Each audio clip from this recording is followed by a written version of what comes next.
Record.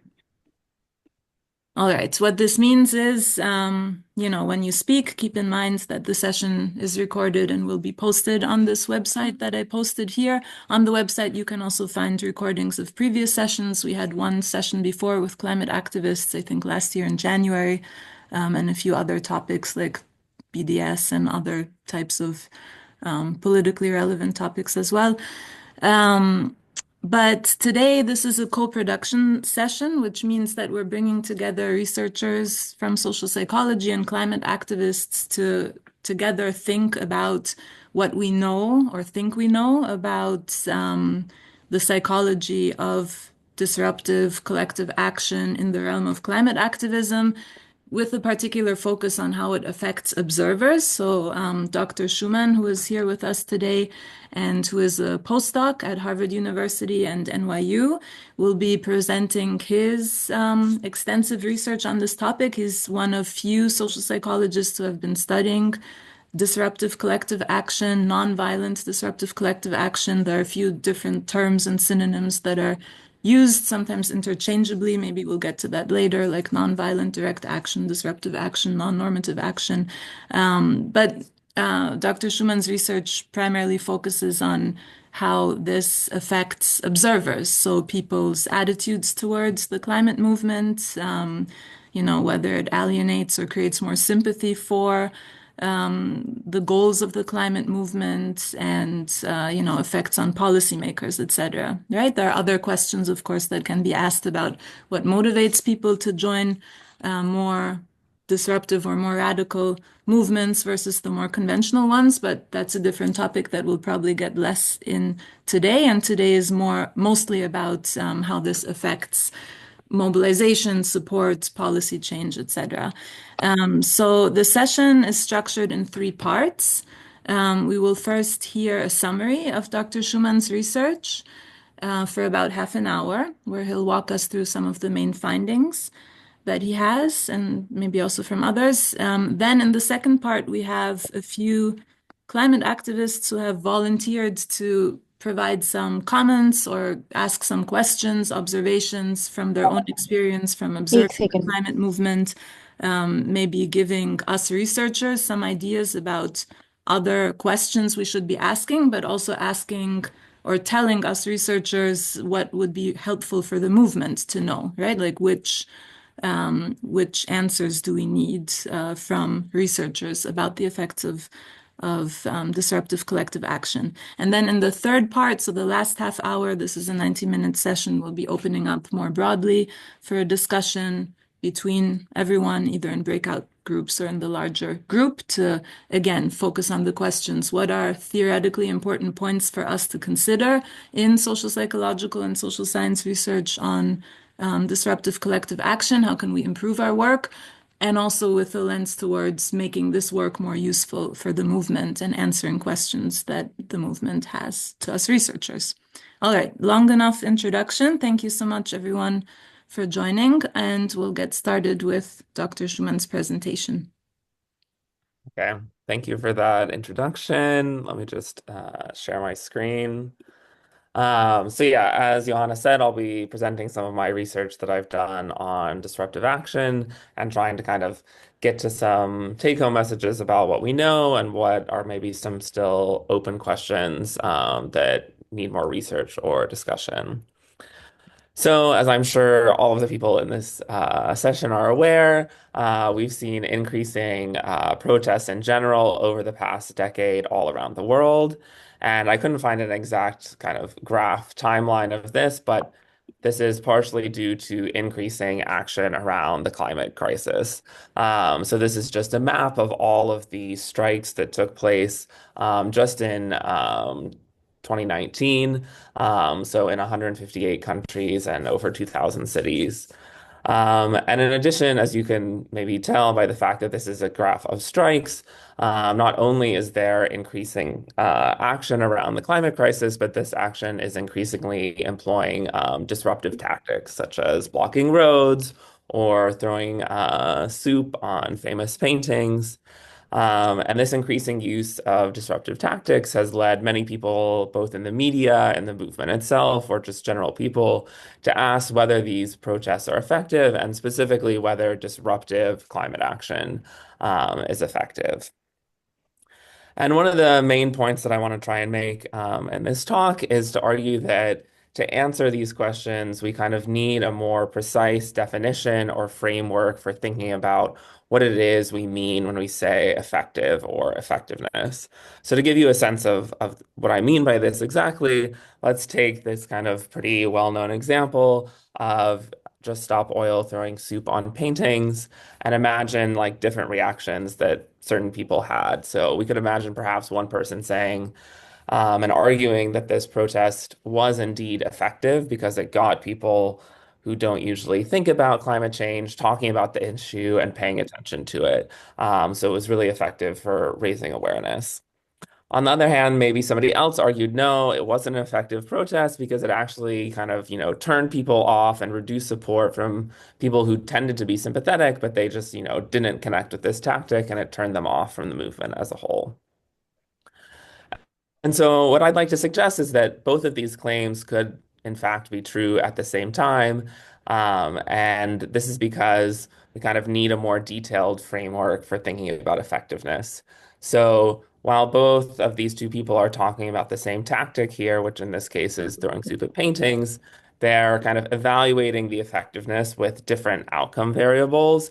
So, whether they're thinking about the outcome of issue awareness versus popular support, and they're also talking about different target audiences, right? Whether it was effective for people who are maybe uninformed or not thinking about climate change versus people who are already sympathetic. So in a recent review paper, I've kind of articulated this approach to thinking about effectiveness, which I call a tailored approach. And I basically argue that whenever we make claims about effectiveness, even if we don't always explicitly say this, we are always making claims that are about some specific type of action or tactic, using some specific outcome variable to evaluate effectiveness, and then observing that effect and effectiveness or lack thereof among some group of people, whether it's everyone in general or some more specific target audience. So that whenever we make claims about effectiveness, we're always involving these three different features. And so that in order to think clearly about effectiveness, we kind of need to be specific and clear about what are the different target audiences, outcome variables, and types of action we're considering. So using this framework, I think we can use it to kind of lay out a bit of a map to think about what are the different kind of ways that collective action might be effective. We can start by first thinking about different target audiences.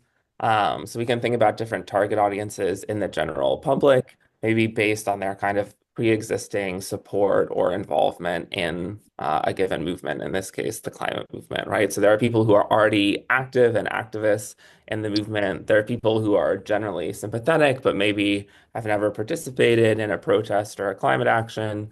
And then there are people who are more resistant. So these are maybe people who don't think about the crisis as a crisis, or maybe don't believe that climate change is caused by human activity, these kinds of people.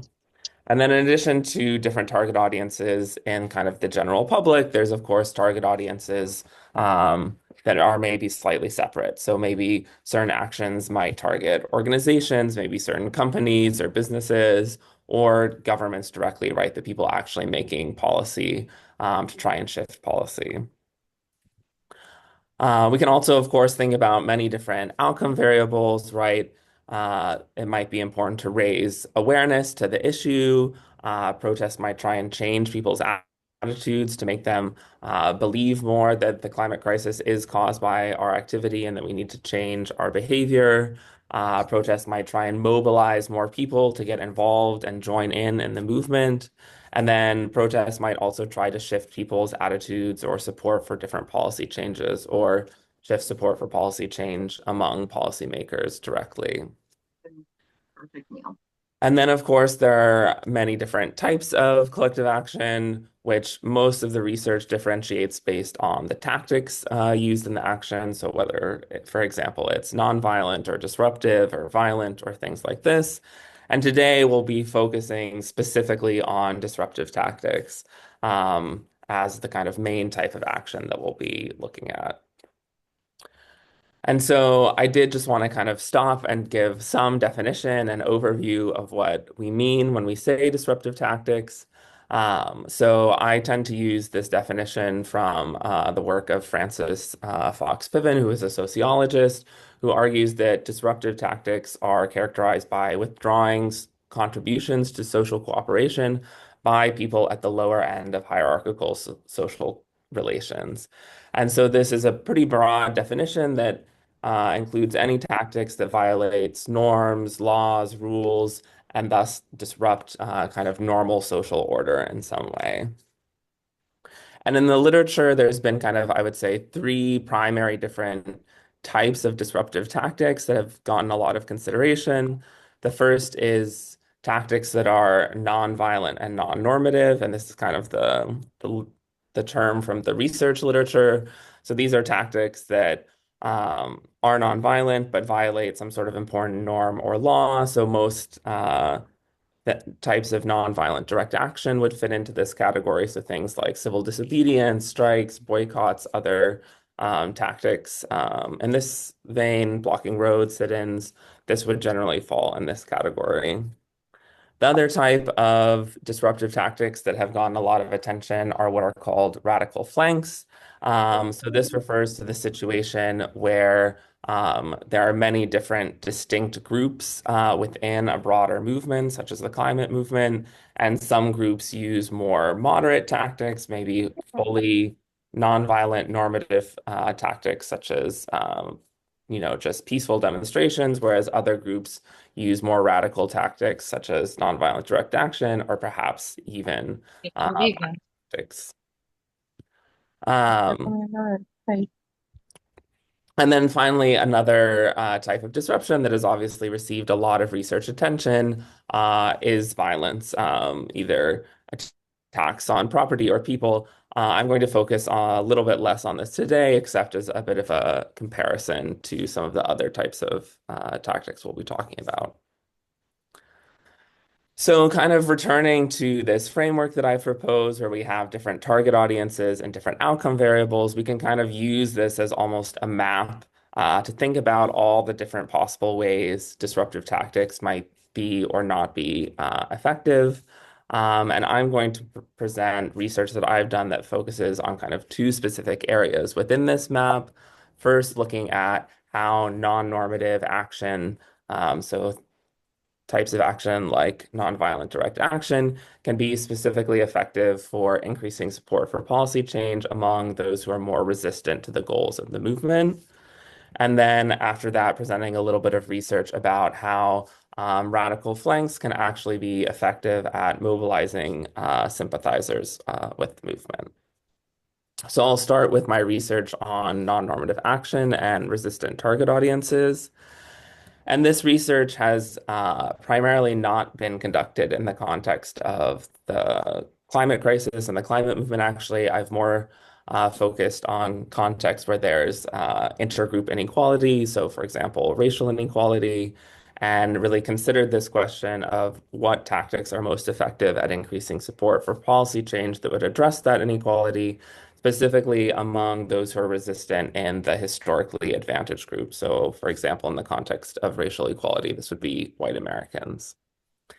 And in this research, I've considered action that's normative. So this would be action that's just a peaceful demonstration and kind of completely adheres to the norms for expressing discontent.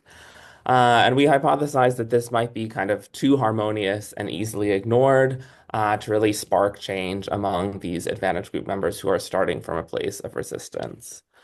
We also considered violent action, which we thought might be too threatening and might trigger aggressive, repressive responses rather than support for policy change that would actually address inequality. And so we thought action that was both nonviolent and non-normative might be able to balance kind of different elements from these two extremes of normative and violent that might lead it to be more effective at increasing support for policy change.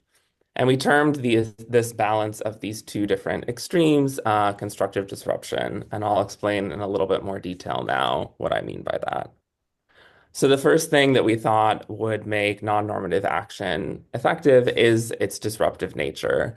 So there are a lot of theorists in sociology who argue that the ability to kind of disrupt normal social order is where collective action gets its power from, and that this threatens kind of the stability of the system and generates pressure from other actors in society to respond to the action in some ways.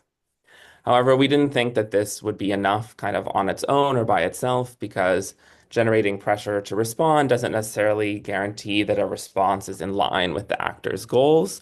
So we thought it needed to be balanced with another element, which is perceived constructive intentions on the part of the protesters. So here we drew from research in psychology that suggests how we respond to the actions of another really depends on the intentions we attribute to their actions. And so we thought that when people perceive protesters as having intentions to try and improve society rather than just trying to harm people who disagree with them, that this would generate a more kind of conciliatory stance towards the protest, which would lead people to be more willing to kind of make concessions towards the goals of the protesters. But again, we didn't think that this was enough on its own. It needs to kind of coexist with the disruptive pressure to actually provoke a response. And so we need a balance of both of these elements, which we thought would be most likely produced by non-normative, non-violent action. And so we tested these hypotheses in three studies, which I'm going to present kind of all together because they used basically the same design.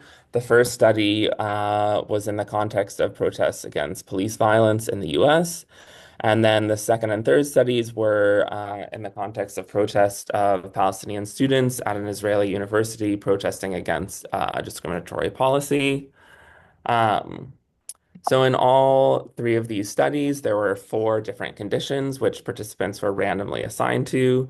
In the control condition, they either read kind of a general overview about racial issues or about the fact that there had been no protests or action at all to kind of get a good control or baseline level for what people normally thought. Then in the normative condition, they read either about a peaceful demonstration or a series of different normative actions. In the non-normative condition, they read about a strike, either on paying municipal fines to the police or on university tuition in that context.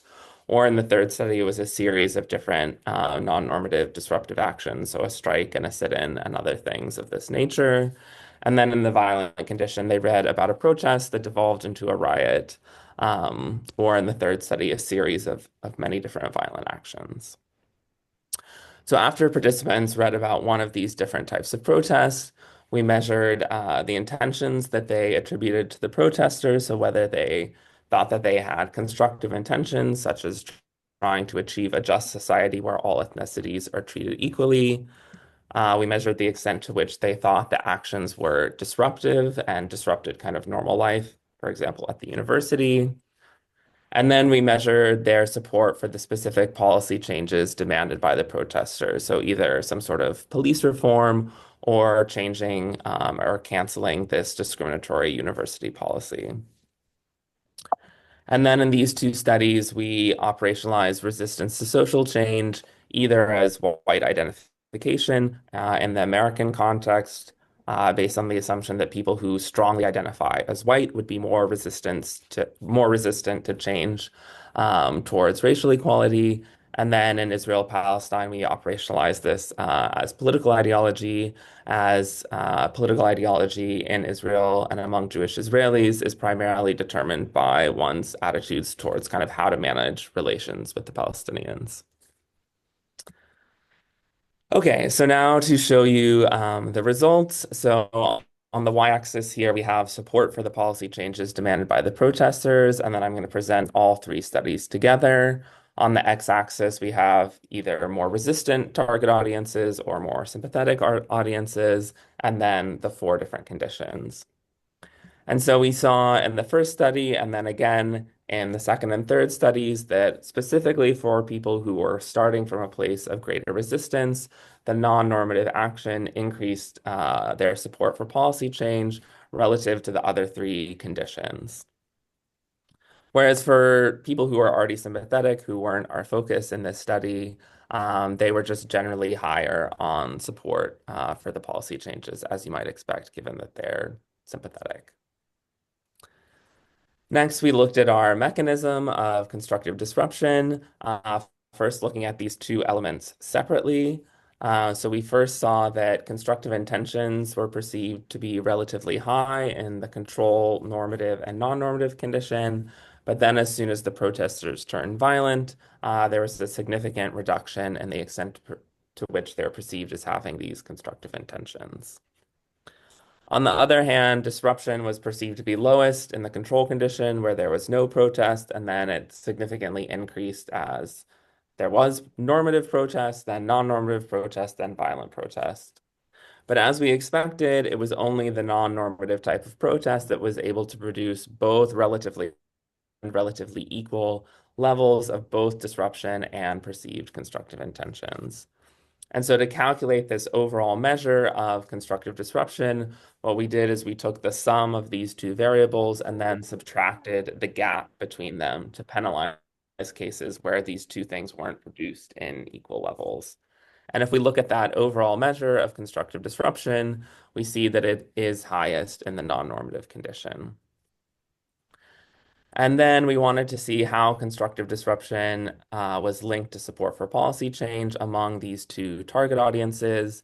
And we found that specifically for people who are starting from a place of greater resistance, the greater amount of constructive disruption they experienced, the higher their support for policy change was.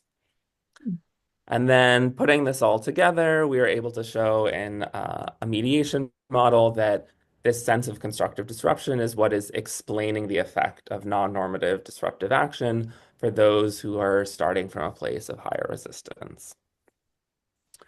So this really indicated that non-normative, non-violent action is able to be effective in this respect because it's able to produce both high levels of disruption, but also communicate that the protesters have constructive intentions.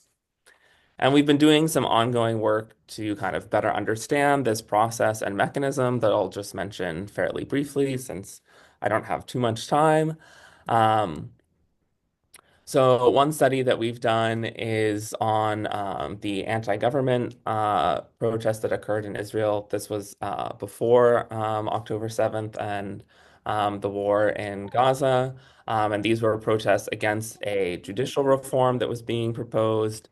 And what we were able to do here, because it was a longitudinal study, was do a more fine-grained analysis of different target audiences based on the attitudes that they had at the beginning of the protest movement before many protests had happened. And what we found is that this effect of constructive disruption was primarily there for opponents who were slightly weaker in the strength of their opposition. So for them, the amount of constructive disruption they experienced over the course of about 4 weeks during the protest movement increased over time. And this predicted an increase in their support for changes to this or canceling this policy of judicial reform over the course of the protest movement. Then another recent project that we're currently working on, we ran some experiments during the Palestine Solidarity protest that happened in the US last year. And here we kind of used a new analysis technique to kind of better understand the interplay between the two dimensions of constructive disruption. And this analysis indicated, I'm not going to go into the details because it's a little bit complicated, but it indicated that yes, you do need both of these things to be present, but actually they shouldn't be perfectly balanced. You get the most beneficial effects when constructive intentions are slightly higher than disruption.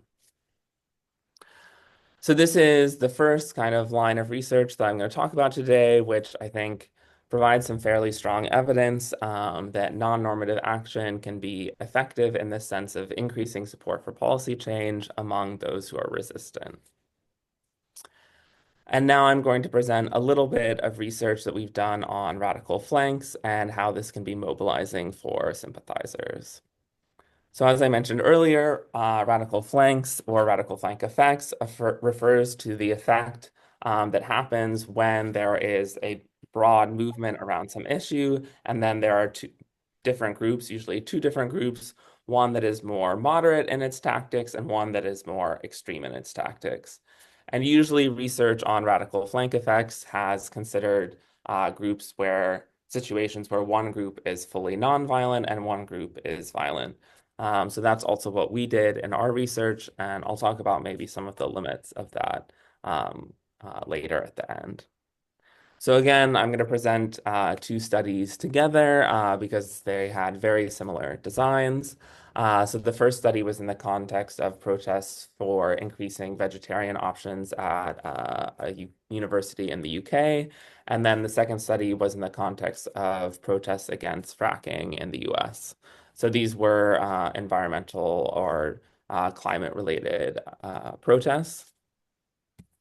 So in this study, we had three conditions: a nonviolent condition where participants read about two groups organizing protests that were both nonviolent protests.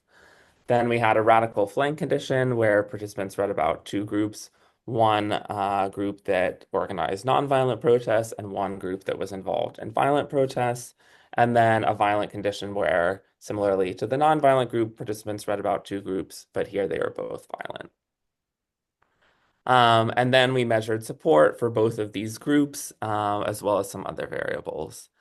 And the main kind of comparisons of interest are support for the moderate group in the radical flank condition versus the nonviolent condition, because here participants were reading about the exact same group that did the exact same thing, but the only thing that was different was whether there was a violent or nonviolent flank group present. And then similarly, the other most important comparison is the flank group in the radical flank condition to the violent condition, where again, participants were reading about the exact same thing. The only difference is the tactics used by the other group. So what we found in the first study is that a presence of a radical flank boosts support and willingness to get involved with the moderate group, but reduces support for the radical group. So you can see here, this is a graph showing willingness to support the protest group, and support for the moderate group is actually higher in the radical flank condition than it is in the fully nonviolent condition. But we see the opposite effect for the flank group or the violent group, that it actually decreases slightly from the radical flank condition to the violent condition. And this is explained because this contrast or the presence of this contrast between the two types of tactics increases identification with the main group or the more moderate group.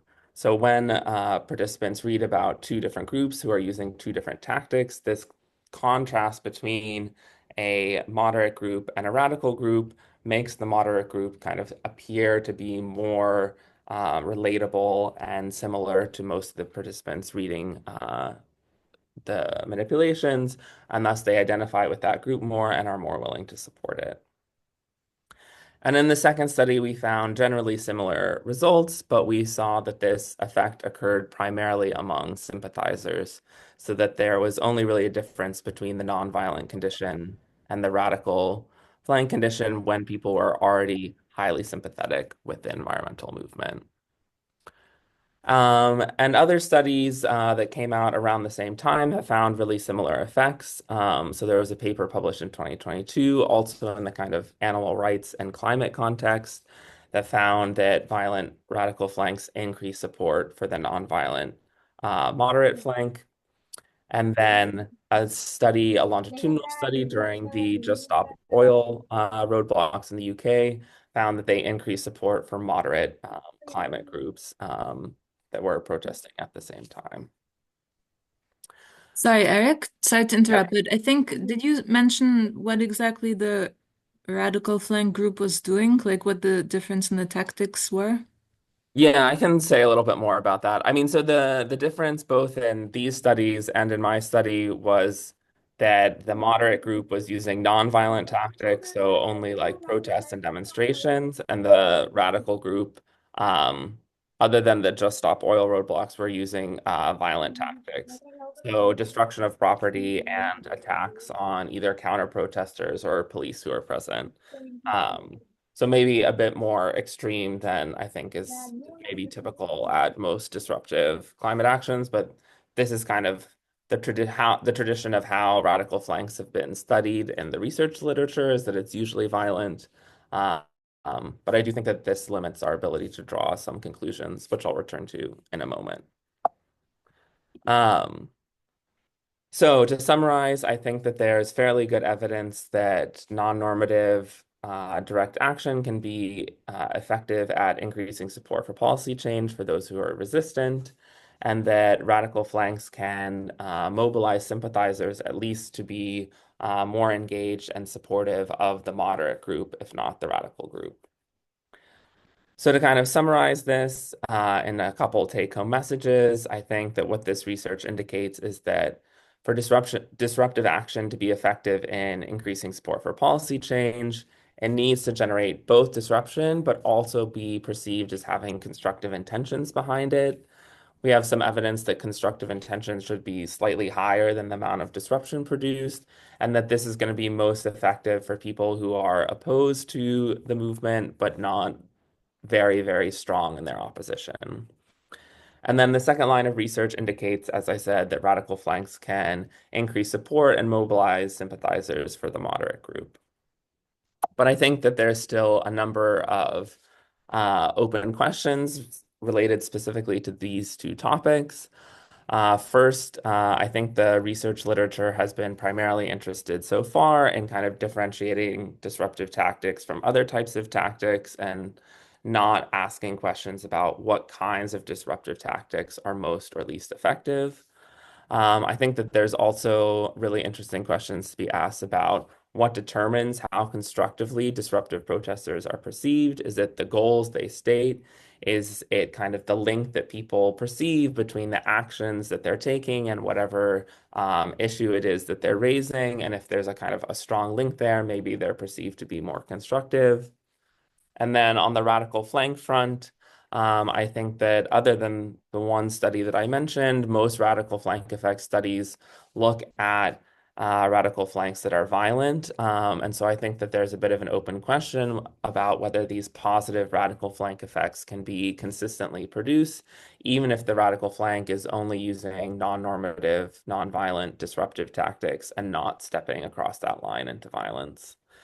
And then I think that there's an interesting question about whether the overall cause is harmed by reductions in support for the radical flank in favor of the moderate flank, right? So in the research that I presented, we saw that there was this benefit for the moderate flank, but then there was also a decrease in support for the radical flank.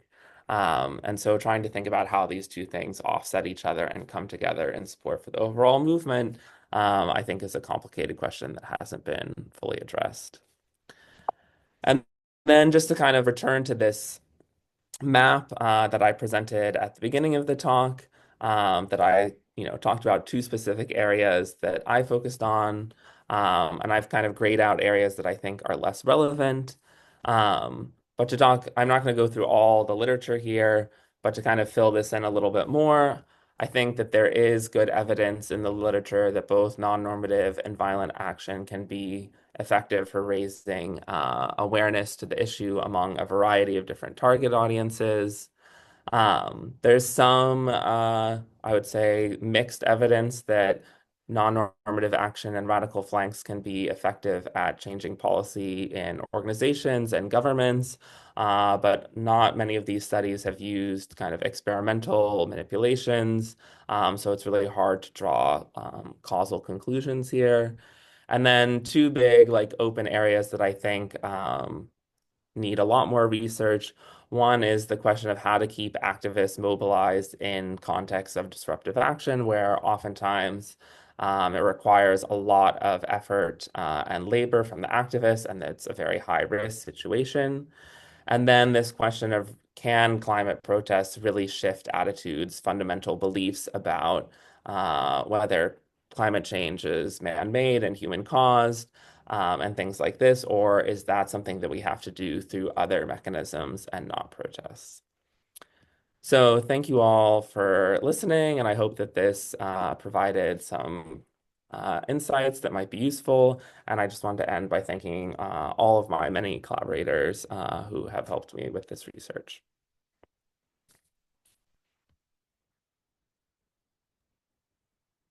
Thank you so much, Eric.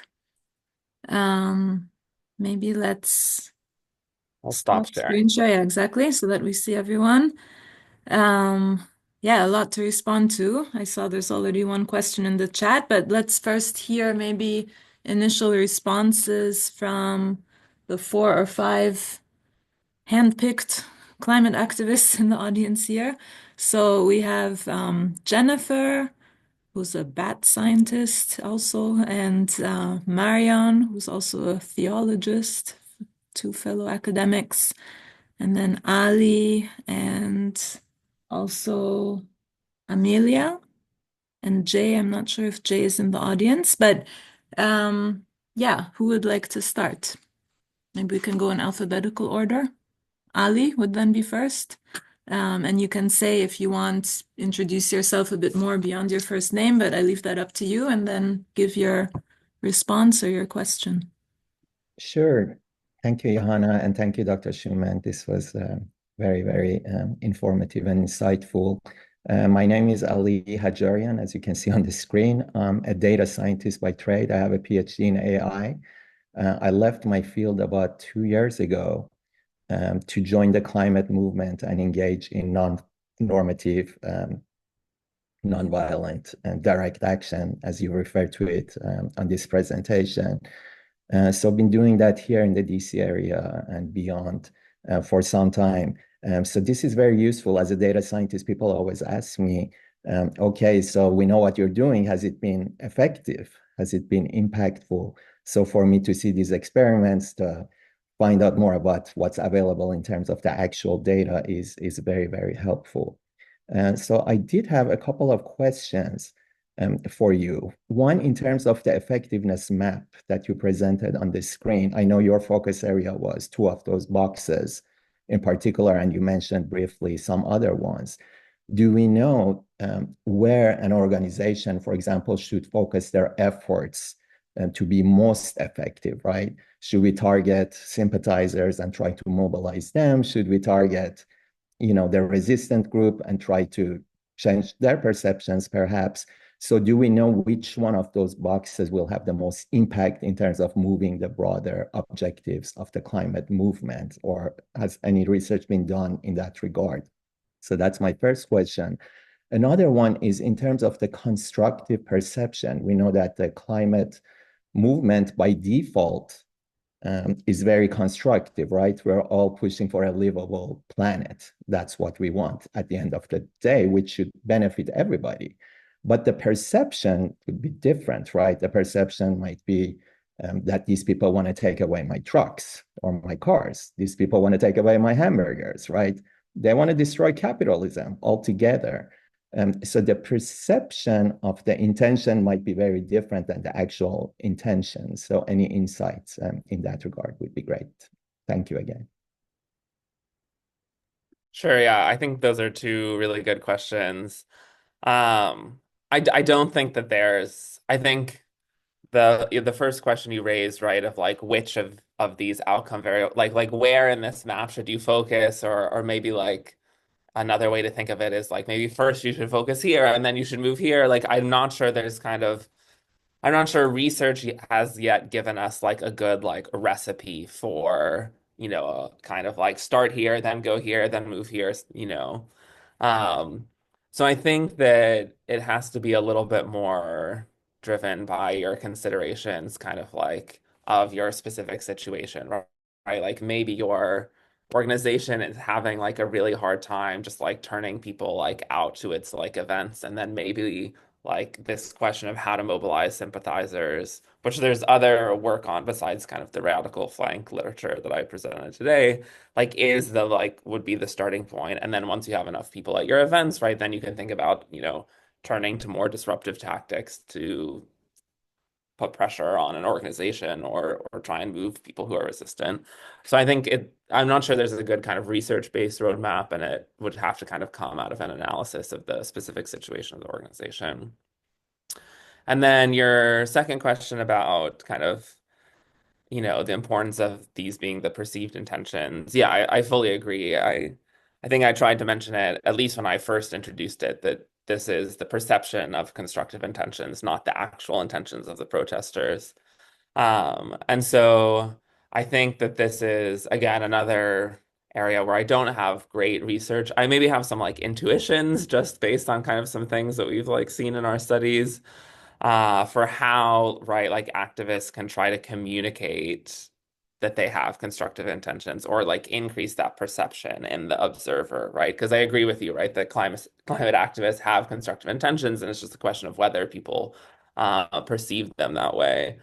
And I mean, I do think that making kind of a clear link between like whatever the activists are doing, like especially if it's disruptive, right? If I'm whatever the disruptive action is should be like very clearly linked to the goal, right? So like if you're blocking roads, right, or like that's easier for someone to link to the goal of like, I don't know, reducing like gas consumption or generally, protecting the environment, then I think I don't have data on this yet, but my intuition would be that the kind of like soup throwing like wasn't as effective because it was harder for people to kind of make this mental link between the disruption and the goal of the protesters. And so then it's harder for them to perceive them as kind of like normal people who care about the same things that they do, who have constructive intentions to better society, and it's easier to perceive them as kind of like crazy rabble rousers with these radical goals. Thank you so much. Amelia, do you want to go next? Yeah, sure. Thank you, Johanna and Dr. Shuman. Yeah, so I'll just say a little bit about myself and my background. I'm Amelia B.A. Pardo, and my background, I wasn't always a disruptive, nonviolent protester. I actually started out in trying to get money out of politics and was part of the New Hampshire Rebellion. So walking across New Hampshire in January and being involved in things like the hunger strike for democracy was the first time that I ever got arrested. It was on the Senate steps, and we'd hunger strike for 8 days to try to pass the Freedom to Vote Act, and even got it brought up for a vote, which was what Schumer's office had told us. But it was my background is also as a programmer.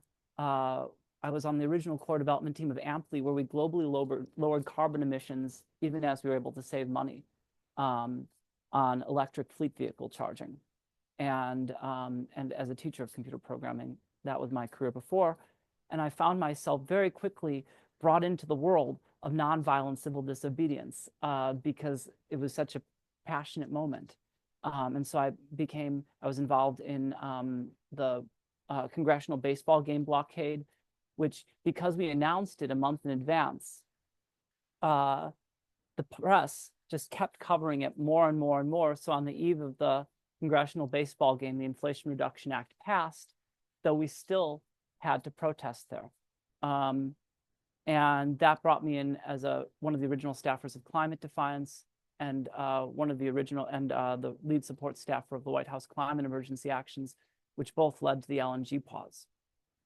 And what really struck me in your work is something that we've been talking about in the movement quite a bit, this notion of calling in versus calling out. And like it's created a lot of conflict, right? Because some people are saying, no, you should only call in, and some people are saying, no, only call out. And actually, what we found is that when people don't stop each other from doing both, but that people are working together and that we're letting each other speak in different ways, there can be something very, very powerful in that work. I happen to be on the calling inside of it. And so very often for me, like I can think of an example where I don't mind sharing this since the video is quite public.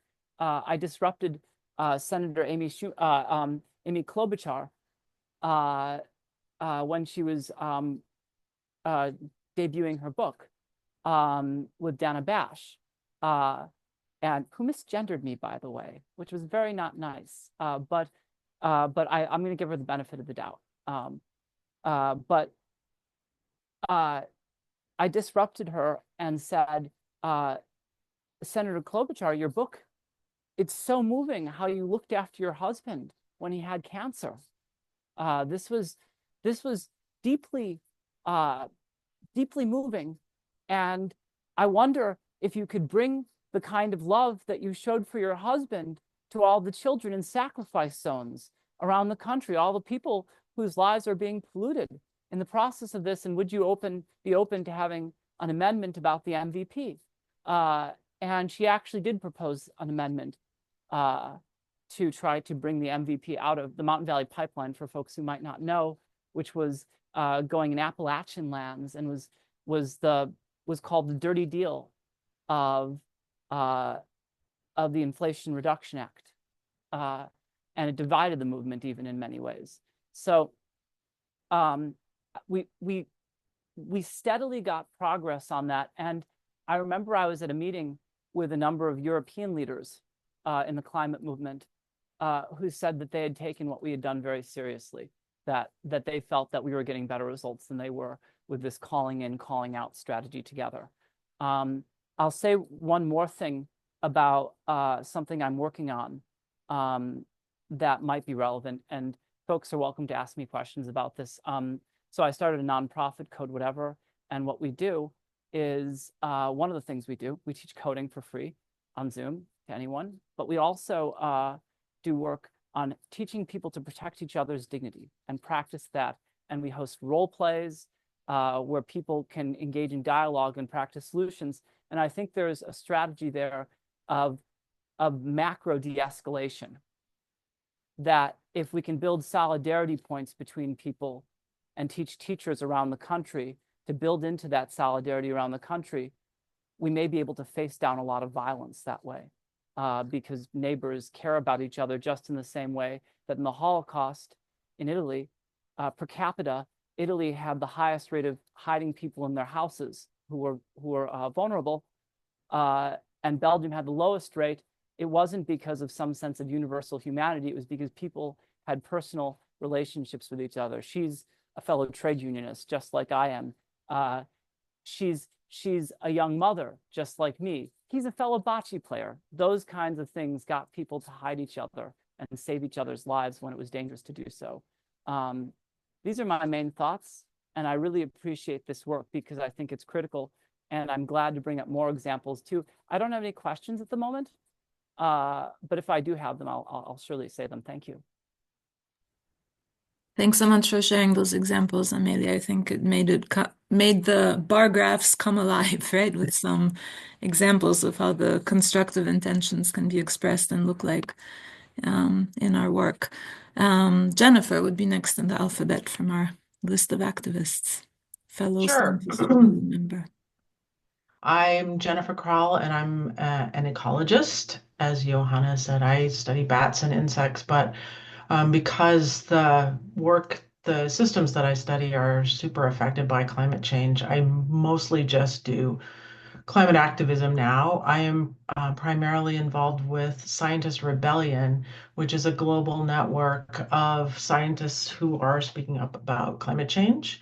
And a lot of what I do focuses on recruitment. And so I'm I'm looking at your work, which like really super interesting presentation, and the framework that you presented at the end will be super useful in terms of planning strategies. So that's going to really help us tease out who we're targeting. And in the case of scientists, moving scientists to action is kind of tricky. And there was a recent paper, I think it's Dablender, I think last year, that did research on what are the inhibitions, like what you have to do to actually move a scientist to become an activist.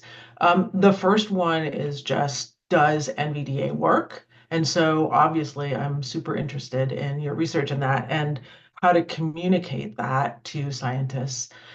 And also, I think that we have two different targets. So I'm interested in reaching scientists and moving them to action, but we're never going to have the mass number of people that come out as scientists that other resistance groups are able to mobilize. For us, it's mostly we're symbolic and we can lend credibility to other movements. So I'm also like, we target that larger audience, but indirectly. So we have like a three-dimensional model of your framework there that we have to think through about how to be effective. And so I'm interested in, I see in the chat, like, how do you measure resistant and what is the difference between sympathizers? So knowing those, being better at distinguishing those is going to help us implement this.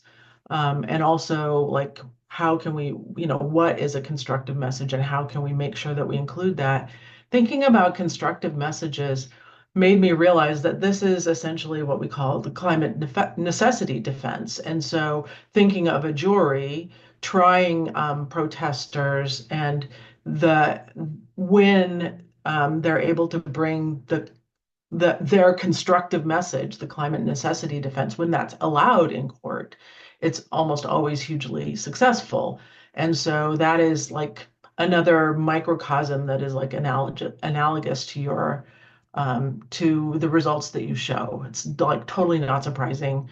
And that is maybe a way for us to distill the constructive message is, like what works in court is one example of that. And finally, I just want to say, as scientists, we're going to be particularly open to helping you collect data. So I've talked to Johanna about this before, but we need to focus on what is an effective mobilization strategy. So let's work together and frame what we do. Like, we do outreach at scientific meetings, and we have a lot of opportunities to test alternate messaging, for example. So I know it's a longer time frame, but it also, like, we plan these meetings out a year. So let's talk about how we can start capturing data to test some of those things. And yeah, I guess that's it. Thanks. Thank you. We should also send the link to Scientist Rebellion here in the chat. I'll do that in a moment. Marianne. Yes, thank you. My name is Marianne. I'm based in Norway, and I'm involved in both Scientist Rebellion and Extinction Rebellion, a little bit both here and there. And I should probably preface this that I had already read a number of your essays, Eric. Really grateful for your work, and I find the category of non-normative, non-violent resistance especially evocative, and I still the categories are super productive. On the other hand, I find them both helpful and lacking clarity, but I think that makes them actually very productive as a tool. And so non-normative, non-violent is, I think, where I've already identified where most of the action happens for the groups that I'm part of. And that's where climate activists are using, who are using non-violent civil disobedience. But to me, but there is a way in which the term non-normative is more clear to me than the term non-violent, actually. Since it depends on how the term violence is defined. And I think because when you look at climate activists, they will often use King and Gandhi as a kind of background, and I don't see that represented a lot of times in the psychological research. So when nonviolence might mean not being passive, like in a kind of pacifist kind of fashion, but it might actually include an active form of resistance. And I wasn't getting full clarity on that when a lot of climate activists are training in kind of Gandhian and Kingian forms of nonviolence, and they have a somewhat different working definition. And so that I would sort of, if you can elaborate on that, or I think it might be something that it would be useful to address at some point. For me, radical flank effect is something that I see happening all the time, and I wonder often what the difference is between radical flank effect and backlash. Because it seems to me that in a lot of the literature, you get this sort of bifurcation, right? The people who are already sort of agreeing with you, you can move them somewhat towards your thing, but the people who are already against it, that's sort of what my impression is where backlash is. And I would, if anybody has something to say about difference between radical flank effect and backlash, I mean, a radical flank effect is probably the more positive, and I think that that's where I, for myself as an activist, concluded that's where it makes sense to focus the efforts to move people that are already agreeing but may not be active in any way, that they can be moved slightly in that direction. And I have recent evidence for that. Extinction Rebellion Norway did a protest blocking an oil and gas licensing event by the government in Sandefjord, and the day after, lots of disruption, lots of making noise, and just, having a kind of party outside the venue. And a local journalist wrote an opinion piece the day after, essentially, like textbook radical flank effect, and writing, while I don't support the methods of Greta Thunberg, who was outside among the protesters, I support her goals every day, right? And there I was like, wow. So I see that radical flank effect working among the people that are not already horribly against it, right? And I think we're also observing in my context that public perception can shift over time. The perception of Extinction Rebellion in Norway has really shifted from people thinking that civil disobedience really is kind of almost a form of terrorism. And I think that it has been a kind of a education process that's been going on, where people are starting to re-understand their own history, that there was civil disobedience also in the past of the country. So there's aspects of educating part of the public. However, and that is what I find so often in the literature, and that confuses me, or just as how it is, as you're saying, you find both of the effects at the same time. Some people go in more towards, and other move more away. So this all is happening at a time when the radical right party is getting very high support among the young people, and center-right politicians can say in Norway that the Greta Thunberg generation is dead. Okay, so both of those things, as you were saying, both of those things can happen at the same time. And I wonder if you have more to say about that. And then my last question has to do, or my actual question, I think, has to do with the shift in our current geopolitical situation in terms of, so I read the when are social effects protest effective essay, and my question for that was, because those are in relatively liberal countries, right? So what's happening, and maybe we don't have to go to other countries in the future because we can observe it at home with the rise of the radical right. But what do you think is going to be sort of the effects of disruptive protest on resistant target audiences when we see the current political climate shift towards increasing authoritarian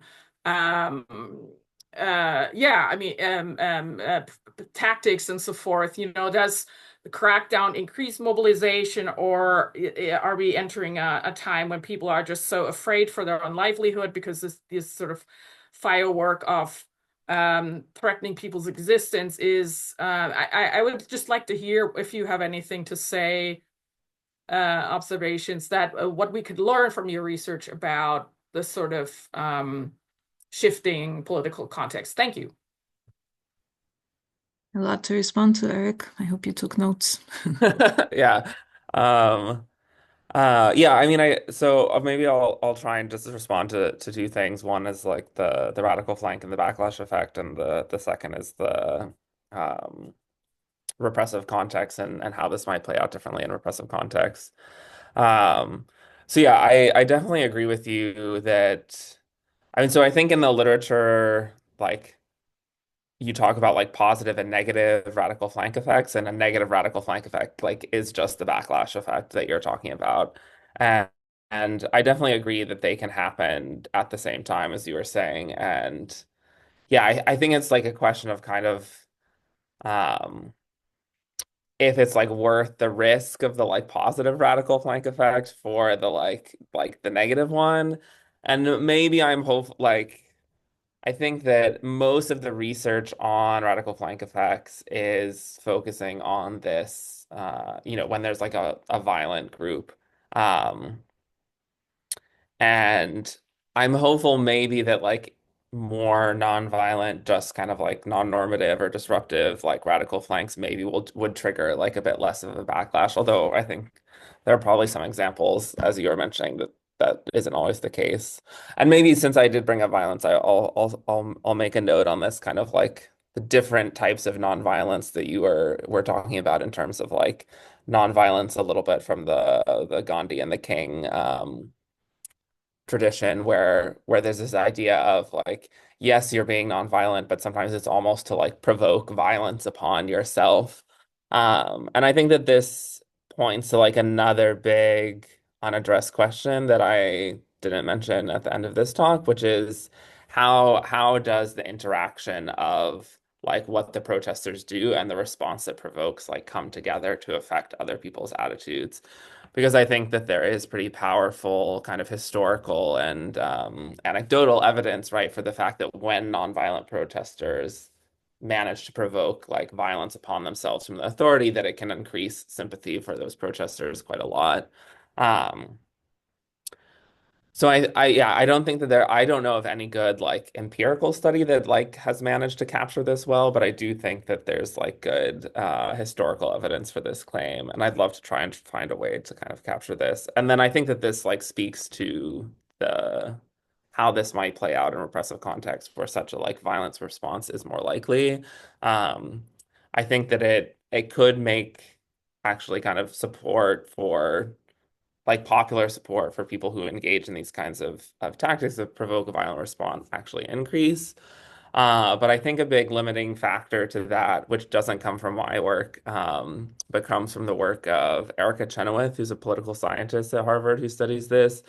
So she looked at she only talked about the distinction between nonviolence and violence, but really a lot of her focus was on kind of like nonviolent direct action that was disruptive or non-normative in some way, but was really focused on nonviolent movements that were like aiming for regime change, oftentimes in more repressive contexts. And what she found was kind of like the mechanism for why these nonviolent disruptive movements were more effective is that like the nonviolence allowed for more people to participate, and then the chances of there being like links between people who are not in the movement and people who were like, indirectly like somebody who knows somebody or a relative or whatever was higher, the like bigger the size of the like nonviolent movement.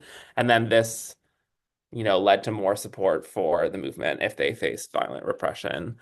Um, but I do think that like this is like, maybe something positive, but it also highlights a potential limit that we might run up against as our societies get more and more polarized, right? Not just in kind of ideological terms, right? But there's a lot of social science research indicating that we don't know people who like are from opposing political camps. We don't live in the same areas as them, and we don't kind of have these just like weak tie social connections that might connect these two like political groups across. So then this might be like a limiting factor on this ability of like nonviolent action to kind of win sympathy when it faces violent repression if there aren't those like links between the two groups.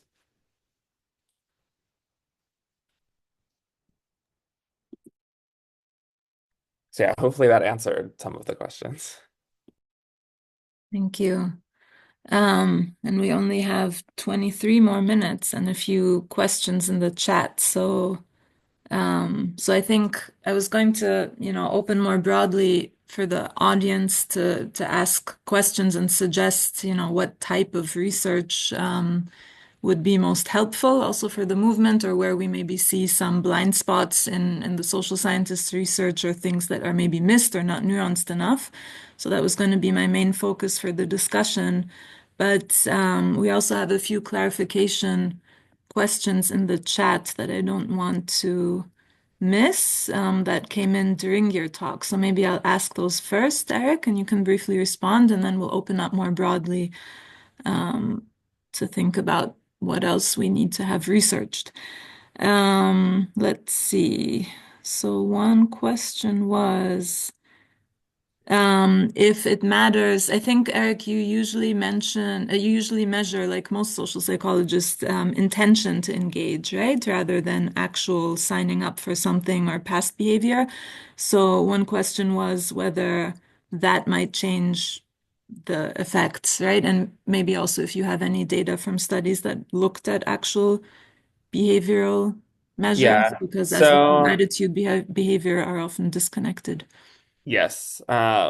So yeah, in the kind of like first line of work where we are looking at like support for policy change, this is like a little bit harder to translate into behavior, right? Because these aren't people who have the power to actually like make the policy change themselves. So like the final kind of thing that we're looking at is, the theory of change there, I guess, is that if there's more kind of support for a certain policy change, this would give politicians like political cover or pressure them to like make the policy change themselves. And I think that this is where, yeah, there's just a limitation to my work and our work. I think we need more work that actually looks at effects on real people with the power to implement policy change. This data is just, much harder to collect. And then in terms of like willingness to join the movement or mobilization, yes, we do usually measure it with like a scale of intentions, which is the data I presented there. I think in one of those two studies, I can't remember, it was these studies were led by two students of mine, so it's been a little bit while since I looked at the data. So I can't remember if in those projects or not, but definitely in some of my projects, what we try to do to get closer to actual behavior is to give participants at the end of the study the opportunity to engage in a bunch of different behaviors, like writing a letter to their congressman, signing up for like email updates from a certain organization, or signing a petition of some sort. And then we kind of like count up the number of those like actions that they completed. And usually it tracks pretty well with their like intentions, although it's like the effects are always weaker, right? So there is this, I guess the take home point is to say, right, that there is a gap between intentions and behavior, right? Not everyone who says they intend to do something ends up doing it, but the like general pattern stays the same. It's just a weaker effect, if that makes sense. And sorry, just to clarify, from those studies, is it also the same pattern that people who read about disruptive, less normative tactics are more willing to then sign up for more moderate actions, or Yeah, I don't think we had it in those studies, Hmm. the like actual behavior. Like I said, I don't remember. I can go back and check. Um, but I have like other studies where we do have the actual behavior, right? Like the like signing up for things and then like a scale, and these things like correlate pretty well, right? They tend to go in the same direction, and we get the same pattern of results. Mhm. But yeah, I don't think we had it in that specific study because it was like complicated with these Right, having right. two groups at the same time. Would be an interesting future research question, because I mean, one thing that we discuss, or that I've heard, activists talk about in the aftermath of these actions, right, is kind of the inspiring effect it can have when observers, right, who are not involved at all, see people sacrificing, getting arrested, all of that, right? The question whether that almost, yeah, either inspires or kind of guilt trips people, other people into action that can be much more moderate, like signing the petitions and calling the Congress people or whatever, but at least something, right? They may not sign up to get arrested themselves, but maybe engage in more moderate forms of action. So that would Yeah. be interesting, I think, to study. All right, the next two questions in the chat were about how does media impact the effectiveness of climate actions, both traditional media and social media. I think you spoke a little bit to that through just how disruptive actions, and Oscar Berkelund, who just recently wrote a review on disruptive action, also talks a lot about how simply one of the main ways in which disruptive action works is that we manage to get more media attention than the yet another, right, protest on a Sunday on the sidewalk. But yeah, if you have anything else to add about how media impacts or intersects with the effectiveness of disruptive action, you could add that. And related to that, the next question in the chat was about reframing. I'm not sure I fully understand. Within reframing the facts, is it possible to normative policy change because all the counted ones are non-normative on the table? I'm not fully sure I understand that, but I guess maybe one point here is also one thing I noticed in your studies is that actually the disruptive or what you called non-normative actions are still quite conventional. Like strikes, I would say, are maybe a bit more radical than a protest, but still within conventional tactics. So I think that gets back to the question also of looking at different types of disruption that can be much more unconventional, yet not violent, right? But still like chaining oneself to pipelines or whatever. Yeah. Any responses to those two questions? Yeah, so the first was, oh yeah, media. I think maybe just one brief thing I'll add there is if you're interested in media effects, there's a really great paper by Omer Wasow, who's a political scientist at Princeton, I think. Um, More on this question of like nonviolence versus violence rather than disruption specifically, but showing that whether the protesters engage in violence really affects like the media framing that the media applies to its coverage of the protests, and then that this kind of has downstream consequences. I haven't done a lot of work on media framing, so this is the best paper I know on that. So I'll just refer people to his work because I know he does good stuff there. And then yeah, in terms of this question of different types of disruption, yeah, I think we just need more research on that. I think, you know, kind of the way it works in research is first you need to establish an effect and then you like dive into the details of it. And so it's definitely something I want to do in some of my future studies. Specifically, though, I will say um, on the topic of the non-normative tactics that I used, it was a strike, but we tried to make it as like unconventional of a strike as kind of possible. So in the first study, for example, right, we were saying that like people were refusing to pay like all municipal fines that like went to the police, right? So like any sort of like parking ticket, like anything like this, which like if they're like building up for long enough can like result in real penalties, right? To kind of communicate to people that this was like a pretty serious thing that the activists were engaging in. Yeah, I mean, in general, when I look at the studies, I just see there's so much conflation or often also oversimplification of what disruptive tactics actually are. And when you look at actual climate movements, right, there's so much creativity in the tactics, and people are constantly coming up with new types of disruptions, also in order to kind of outsmart, right, like what the police or others might be expecting. So I think that is really an important research question, and thinking about what theoretical dimensions are important to consider, right? Like whether it's symbolic or material disruption, whether it's targeting the elites or the public, right? All these dimensions that might matter. But I also think it's possible that different tactics might be affecting different audiences, as you said. And that would mean that, none of these tactics would be useless. They're affecting someone, right? Like the soup throwing might be raising attention, getting people talking, even if they don't agree with the tactic, but then, starting to think about other things that are needed. And then other types of disruptions might have effects on other audiences. So I think, yeah, it's important maybe to also try to look at yeah, kind of the unique contributions that each of these different types of tactics will have, as opposed to trying to find the one that, will mobilize everyone. I don't think that's realistic. Um, Another question in the chat was about the role of repression, again, which we already discussed briefly. But is there any sense of urgency within the academy regarding speeding up research on the open outcome areas that were highlighted, given the trends to repression and the very heavy also punishments that people are facing? The work could be very important in the court. So I don't know. Fellow scientists, are we seeing any urgency in the academy? I think unfortunately not necessarily, but I don't know. What do you see here? Although I would say like the amount of research on like collective action and certainly in on the like effectiveness of collective action has like spiked in social psych, you know.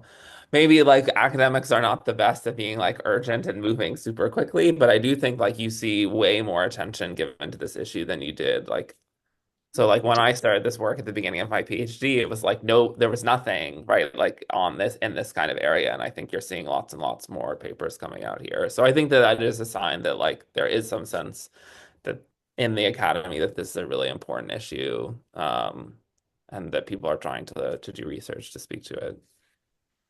Yeah, and of course, part of the motivation for organizing these sessions is to get more people to do the research, but also in a way that will be useful for the movements, right? Not just for our grant proposals and so on.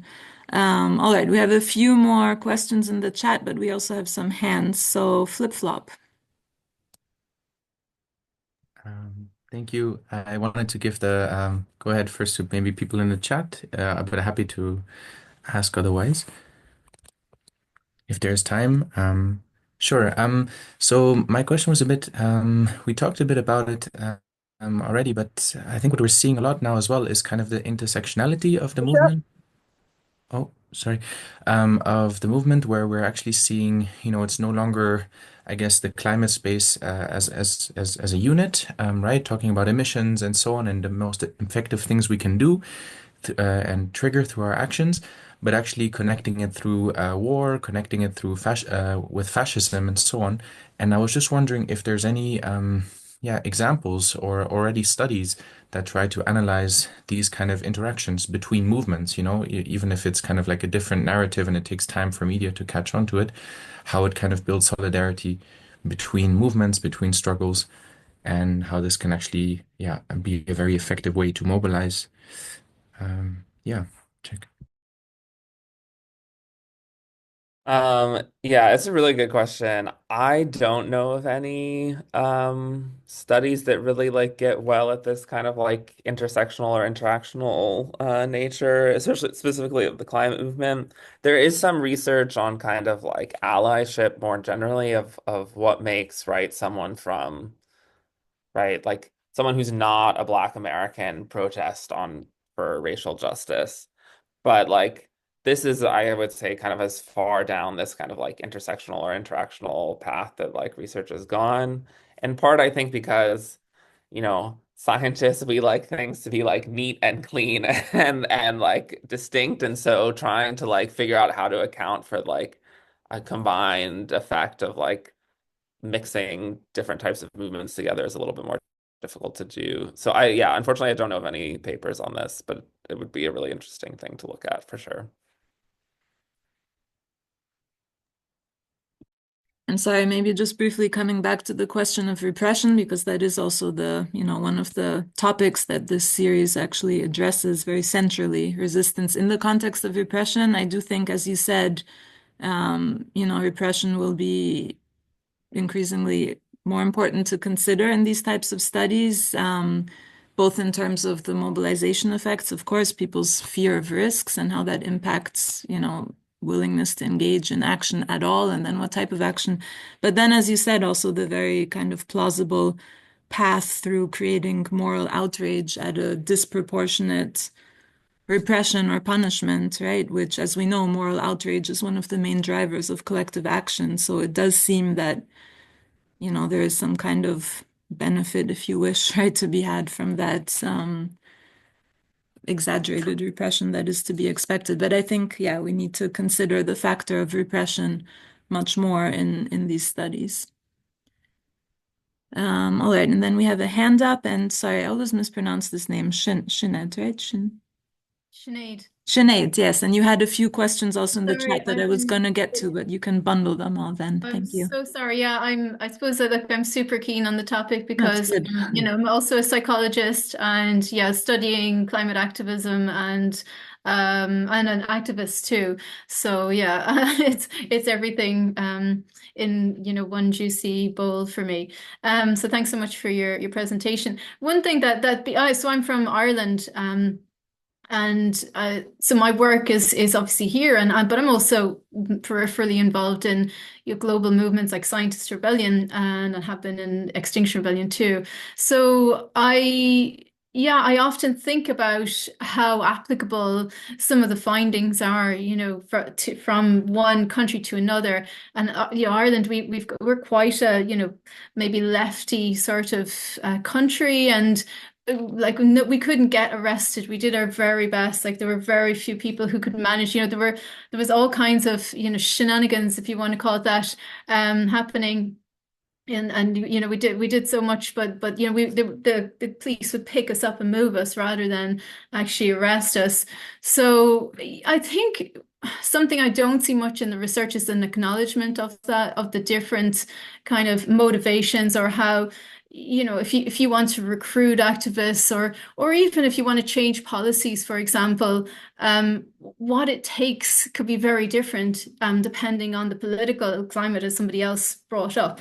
So that's just something I don't know if you have experience of that. I know you looked at the UK and maybe Israel, you said, and the US. So maybe there are some cross-cultural differences there. But yeah, I'm curious if you would have any insight into that. Yeah, I think this is a really good question, and I agree that it's something that we need to do a better job about, because I think oftentimes, and this might have to do to some extent with the like incentive structure in research and academia, right? We are looking for the things that are consistent across contexts, right? Because like that speaks to something that's maybe not perfectly generalizable, but more generalizable, and we don't pay enough attention to the like contextual differences. Um, to talk about like the contextual differences, like in my specific research, um, in the studies that we did, I'm trying to think. I mean, the like main effect that I presented here today, like that's the one that was like consistent. I'm trying to think about if smaller things that were inconsistent. Um, it wasn't the focus of the paper, but like we did see that in general, kind of more normative types of action were effective at mobilizing people in the US, but then in Israel, this was like a much weaker effect there. It was harder to like mobilize people kind of like in solidarity with the Palestinians, as you might expect given the context there. I'm trying to think if there are any other like big contextual differences that we had in that research. I I can't think think, of it. yeah, I think probably the amount of deniers there are as well is huge, because in Ireland it's something like 84 to 85% of people, trust that climate change is happening, and, huge numbers are worried about it, so I think climate denier, it comes into it too, because how much do you need to just raise awareness? Whereas here, I think the awareness is pretty high. So the type of actions that you might do that might be effective, and that's a whole other question around theory of change. What is effective? Is it just getting more people, or is it getting, policy change with less people, which is also possible. So yeah, it's nuanced, and there's a lot of differences. But yeah, sorry, I've taken up a lot of time, and yeah. Yeah, I mean, I think that what you were speaking to there goes back to the first point raised by the first activist whose name I forgot. I'm sorry. About right, like where to focus in this kind of roadmap, and I don't think like research has kind of like a good answer for that yet, and it's going to depend on these contextual factors that like the activists are going to know best, right? Whether they need to raise awareness about an issue or focus on some other goal. Yeah. Okay, and there was another very interesting question in the chat, and I see another hand by a second flip-flop. But just quickly, another question in the chat by someone, Marian, who already had to leave, but maybe just a research note for future research. The question about what emotions are being appealed to, right, through these disruptive tactics, and so Marianne mentioned climate defiance, and I think we have some people here in the group who are associated with them, right? So those of you who don't know them, those are the people who jump on stages and yell at CEOs, basically, or do that kind of disruption at public events. And it's a lot about shaming and direct confrontation. And we have a lot of research in psychology on the mixed effects of guilt and shame and how that can work. But it definitely causes awareness. So, I mean, that's one thing to think about, whether guilt and shame works in these disruptive tactics and how, and if there's any backlash or not. The other emotion we obviously mentioned is creating moral outrage just by observing the repression of civil disobedience through the expected, anticipated, strategically planned state violence or state repression, right? But the role of emotions in disruptive action might be interesting. And then flip-flop number 2 had a question, and that will probably be our final one. Thank you. I'm Fernando with United for Climate Change and Scientific Rebellion in Mexico. Very enlightening. Thank you. I would like to add 2 points. One is the matter of power. We in Mexico are very weak. We make a dozen in a street event. President Sheinbaum had hundreds of thousands. The amount of power that either gets defines very much of what we're saying is not a politically abstract situation. We are weak, and we tend to even protect ourselves and do as possible. The other is the tremendous importance of internationality. We're launching a movement against extractivism in Peru on March 21st. And if we, even relatively weak cells, can put together internationally all of this, I think we can make a difference. Thank you again, Eric. Tremendous moment. Check. Thank you.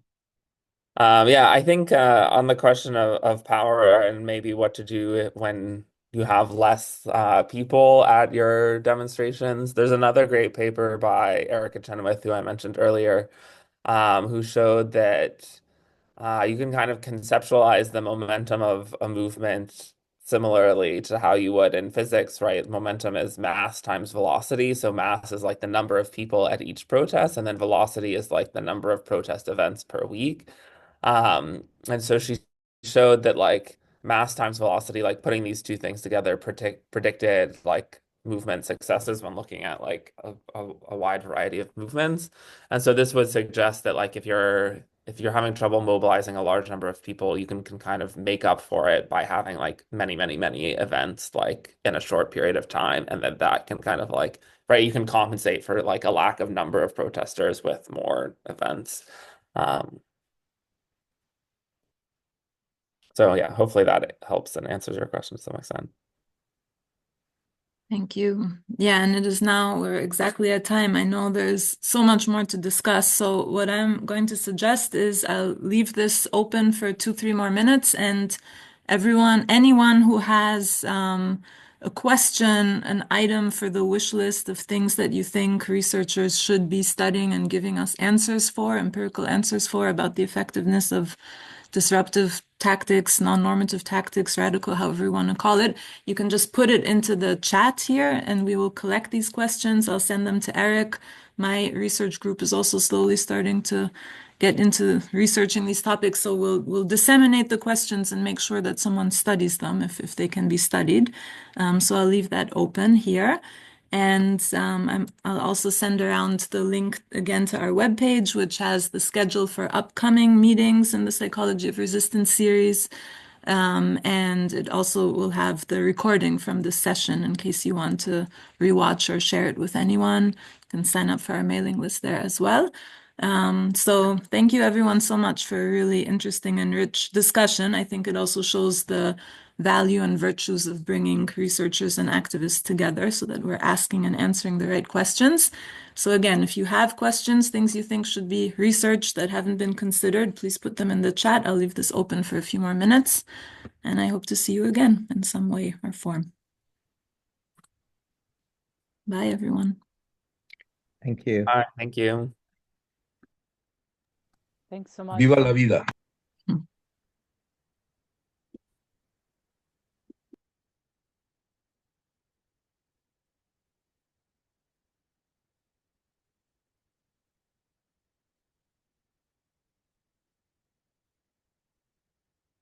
Oh, Eric already left. Okay. Yeah. All right. Thanks for joining, Ali. Yeah, that was a great session. I mean, Yeah, you it managed really pretty was. well given the number. Yeah. Wait, let me stop the recording before.